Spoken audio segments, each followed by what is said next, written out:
अपनात्मा परमात्मा कहते हैं कि सतगुरु संगत छोड़ के चाहे लाख वर्ष जप कीन, इंद्री कर्म ना मोक्ष होवे फिर काल के अधीन। जो भक्त कुछ दिन इस भक्ति को करके किसी भी कारण से दुर्भाग्य उनका होता है, वो विमुख हो जाते हैं, वो भक्ति यहाँ से यहाँ आना छोड़ देते हैं, गुरुजी से उसका अपना संपर्क समाप्त कर लेते हैं। और वो कुछ एक ऐसे नालायक थे, अनजान अनाड़ी थे, वो कहने लगे कि हम तो घर पे भक्ति कर लेंगे। पुण्यात्माओं परमात्मा कहते हैं सतगुरु संगत छोड़ के अर्चे लाख वर्ष जप कीन, इंद्री कर्म ना मोक्ष होए, ना तो कोई कर्म कटे और ना ही मुक्ति होए, फिर काल के अधीन। पुण्यात्माओं हमें यहाँ से 21 ब्रह्मांड काल के और सात संग ब्रह्मांड इस परब्रह्म के, इनको पार करके जाना है। और जब यहाँ से भक्ति युक्त प्राणी चलता है, यदि उसके साथ सतगुरु नहीं है, वो नहीं जा सकता 10 कदम भी। रास्ते में पता नहीं कितने कितने बखेड़े हैं। ये काल का बहुत भयंकर जाल है। हमने उन्हीं रास्तों से जाना होता है, जैसे हम शरीर में ही हमारे कमल बने हुए हैं, इन कमलों में से हम चलेंगे तो सबसे पहले गणेश जी का लोक आवेगा, और गणेश जी के लोक में हम जाएंगे, गुरु जी साथ होंगे, तो वहाँ आपका अकाउंट क्लियर करा के आपको फिर आगे ले चलेंगे। और यदि सतगुरु साथ नहीं है और आपकी पिछली पुण्य कमाई पिछली है और आप गुरुद्रोही बने नहीं, वैसे भक्ति छोड़ दी, आना बंद कर दिया, तो वो जो पिछले उस दौरान गुरु जी के संपर्क में रहने के दौरान जो तुमने भक्ति की, ये 7 मंत्र की या 2 मंत्र सतनाम की और सार नाम की, तो गणेश जी का जो जाप आपको दिया जाता है उन 7 प्रथम मंत्र में, उस मंत्र की कमाई से आप जी पहले गणेश जी के लोक में जाओगे। और वहाँ पर इतने नाच गाने डांस, बड़ी पता नहीं कितने हर तरह की, यानी आत्मा वहाँ जाती है तो उसका सूक्ष्म शरीर होता है, स्त्री जाती है तो स्त्री वाला ही होता है, पुरुष जाता है तो पुरुष वाला ही होता है। तो प्रत्येक लोक में जाते ही वहाँ हर तरह के नाचने गाने बकवाद, तो अकाउंट कराना तो भूल जाते हैं, उस रेस्टोरेंट में भ्रमित हो जाते हैं।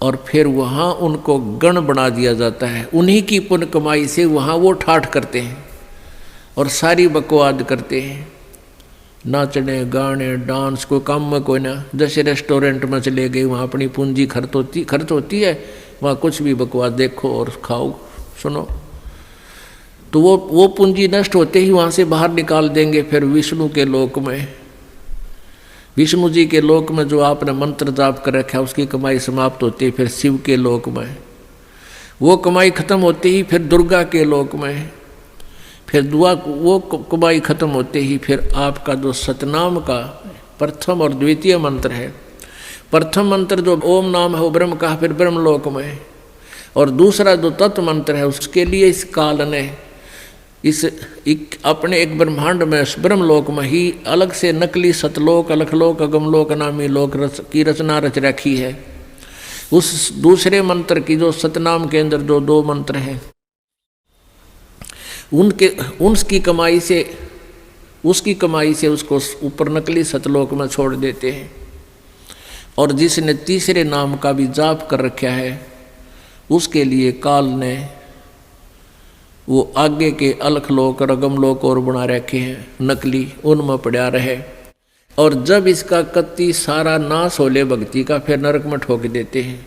यानी इस प्रोसीजर में हजारों युग बीत जाते हैं, उसको पता भी नहीं चलता त्रिगेला के विरान माटी हो रही है।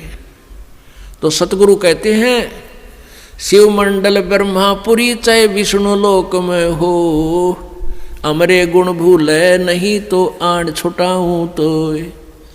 अब कई पुण्यात्मा कोई ज्ञान तो खूब सुन लिया और कोई दुर्भाग्यवश यहाँ से दूर भी हो गए तो वो फिर इससे या तो शिव मंडल में, शिव के लोक में, या ब्रह्मा के लोक में, या विष्णु के लोक में जा रहा है, फिर वहाँ कमाई वह मौज मार रहा है, तो उसके हृदय में यो ज्ञान अंतःकरण में समाया हुआ है। तो उसको याद आएगा कि गुरु जी तेनू क्या करते। कबीर परमात्मा के ज्ञान को बताते थे, यहाँ तो हमारी पूंजी नष्ट हो रही है, हम तो गलत आ गए, हमने तो यहाँ नहीं आना चाहिए था। कहता वहाँ भी तू हृदय से रोएगा ना मेरे लिए कि भगवान मैंने छुटा लो, कहते वहाँ से भी तुझे छुड़ा लाऊंगा। अब देखो पुण्यात्माओं, ये सु अवसर आपके लिए, जय इसमें पार तय होगे तो होगे, नहीं यू किया हुआ कर्म शुभ तुम्हारे साथ रहेगा, फिर उसका फायदा क्या होगा, के बनेगी। परमात्मा कहते हैं शिव मंडल ब्रह्मापुरी चाहे विष्णु लोक में हो और हमारे गुण बोलना नहीं थे, वहाँ भी आण छुटाऊँ तो ही। मान ले आप चले गए गुरु जी से, यहाँ से विमुख हो गए और आप चले गए विष्णु जी के लोक में, और वहाँ आपको याद आएगी, ओहो रही हम तो गलत आ गए भगवान, यहाँ तो बहुत गलत आ गए, हमारी पूंजी नाश होएगी। वहाँ भी आप रोने लग गए तो वो मालिक परमेश्वर आएंगे और वहाँ से भी आपको ले जा करके कहाँ रखेंगे। यहाँ एक मिनी सतलोक है, प्रत्येक ब्रह्मांड में एक मिनी सतलोक है, परमात्मा का अपना राजदूत भवन है। जैसा प्रत्येक देश में प्रत्येक देश का एक राजदूत भवन होता है, ऐसा परमेश्वर का एक स्थान है। तो उन आत्माओं को जिनकी पूंजी व्यर्थ ना होने दी, जिन याद आएगी, उनको वहाँ से लेकर वहाँ रख देंगे अपने मिनी सतलोक में और बीज रूप में। और वहाँ परमात्मा के लोक में, मिनी सतलोक में परमेश्वर की तरफ से सब आपको सुविधाएं आहार मिलेंगे, उससे आपकी पूंजी नष्ट नहीं होगी। उस वापस फिर उस पूंजी के आधार से आपको फिर पटकेगा परमात्मा सतयुग में। सतयुग में आप हजारों लाखों वर्ष तक जियोगे, लेकिन साधना गलत करोगे, क्योंकि आप नीचे आने के बाद भगवान की कति नहीं मानते और जैसा भी काल ने भ्रमित कर रखा है वही साधना पर लगे रहोगे। लेकिन वो सुविधाएं, वो सुख आपको होंगे पूर्व जन्म की कमाई से, भक्ति से।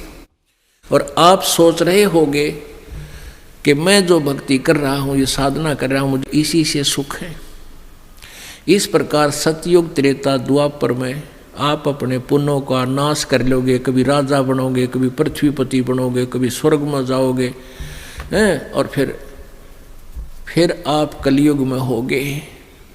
और कलयुग में आपका मानव जन्म होगा, फिर यही प्रोसीजर फिर होगा आपको, फिर कभी आकर के हजारों लाखों युगों के बाद ये सुअवसर प्राप्त होगा। जो परमात्मा की शरण में नहीं रह पाए, अभी आपको बताया 2 प्रकार भक्ति नाश होता है। एक तो परमात्मा से विमुख हो गए और उन्होंने अपने सभी मंत्रों की कमाई ऊपर ब्रह्मालोक, विष्णुलोक, शिवलोक, दुर्गालोक, ब्रह्मलोक और अलखलोक, अगमलोक में, नकली में समाप्त कर दी। उसने तो कई लाख युगों के बाद फिर मनुष्य जीवन यहाँ पृथ्वी पाओगा, और फिर सतयुग त्रेता द्वापर में जो शेष कमाई है वह खोएगा। फिर कलयुग में ही, किसी कलयुग में दाव लगे तो लगे इस समय जन्म होने का। एक दूसरा वो होगा जो परमात्मा याद आ गया विष्णु लोक में जाकर, उसको परमात्मा ले गए छुड़ा कर, अपने रख लिया मिनी सतलोक में और वहाँ से फिर पटक दिया। तो वो भी सतयुग से जन्म लेता हुआ बीच में राजा, चक्रवर्ती राजा, पता नहीं के बन के अपने पुण्यों को बहुत को नष्ट फिर भी कर लेगा। और फिर कलयुग में इसी समय बिचली पीढ़ी में ही दाव लगेगा, लगे तो लगे ना भी लगे।